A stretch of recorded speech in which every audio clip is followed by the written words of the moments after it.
My name is Deesa. My maiden name was Vera Freilich. The date when I was born, 12/13/24. The only thing I remember, I remember my mother's parents.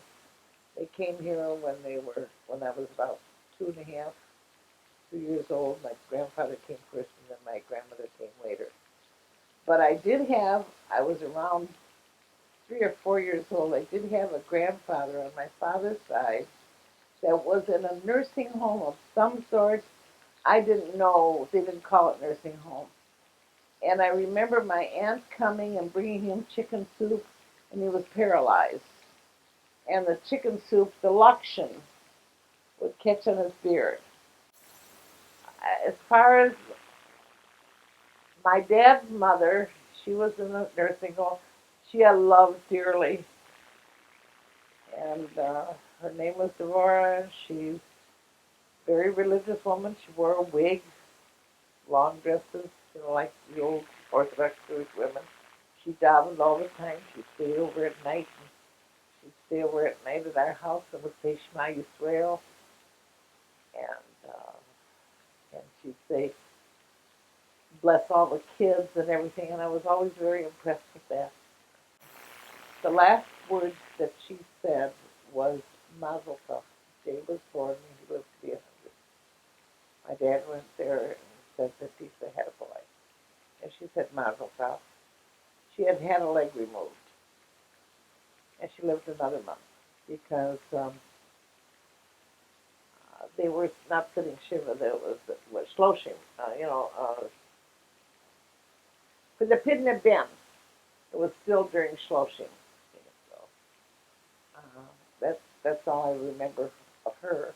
That was my father's mother.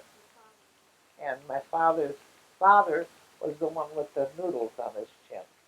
My mother's parents, they lived here, and we used to go there on Saturday night, and they were very dear and very sweet. In fact, one incident I remember very strongly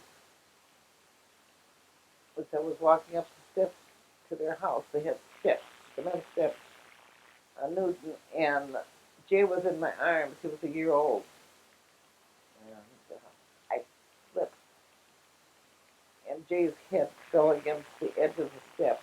Got a goose egg this big, but I mean black and blue. I was hysterical. My grandfather took the baby and caressed him and kept me calmed down while I called the doctor. And then when we found out that to put a cold rag, a brand new baby practically, and cold rag, so my puppy ran and got a dirty rag.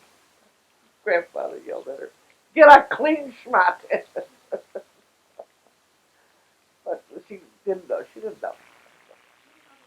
My mother really sacrificed a lot for us to have um, piano lessons, violin lessons, and at that time it was $1 an hour.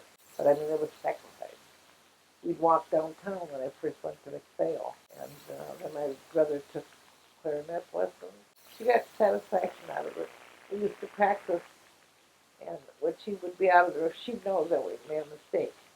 We had an electric clock, and what what we would do is we would practice supposedly half an hour on each instrument.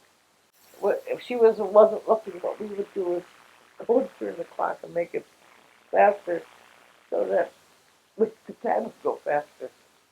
I was closer to my father than I was to my mother. My mother was closer, I think, to my brother. My dad was a more affectionate man than my mother was. That's why I'm very surprised to this day. I mean, she always loved me, but she hugs me, kisses me, like sucks my cheeks in when she kisses me. That's why it's surprising to me. Because my brother was number one. Because it was a boy. It didn't bother me, but I mean, he got a bicycle. I didn't. I was involved with my music more than anything, really. I mean, I wasn't a benuin that practiced 6 hours a day. My time was taken up at Hebrew school. We went to Hebrew school more than once or twice a week. We went almost every day, plus the violin and the piano. There were times that were rough. I remember one time we ate oatmeal 3 times a day. My mother sat. I remember when I was a little girl, my mother sat in the bathroom with frost on the walls, cleaning metal in order for her to make 35, 40 cents. My mother taught me values. She was very, very with the violin when she gave up sacrifice. Sacrificed friends, sacrificed it, and she was an excellent, excellent daughter. She went every Saturday night to her parents. Excellent daughter. Much better than I could ever think to be. I lived right next door to my mother. I never went to every day, but she went every Saturday night, brought stuff, and my grandparents expected it.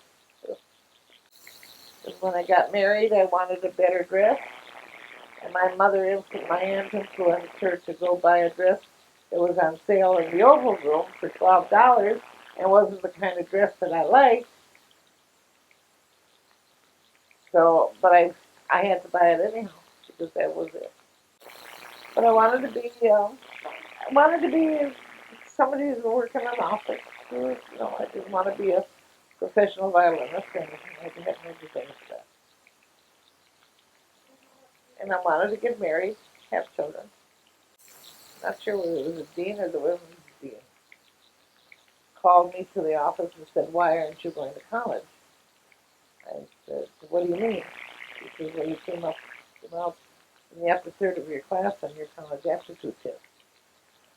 I said, "Well, I just don't have the desire nor the money to go to college." And that's it.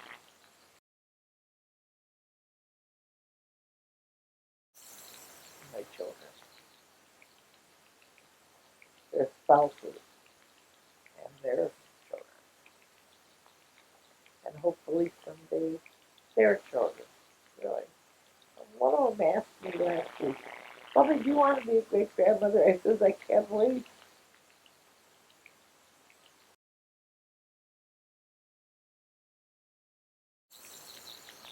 I was, I was not an exceptional mother. I mean, I didn't do things like, I mean, I tried my best to be a good mother.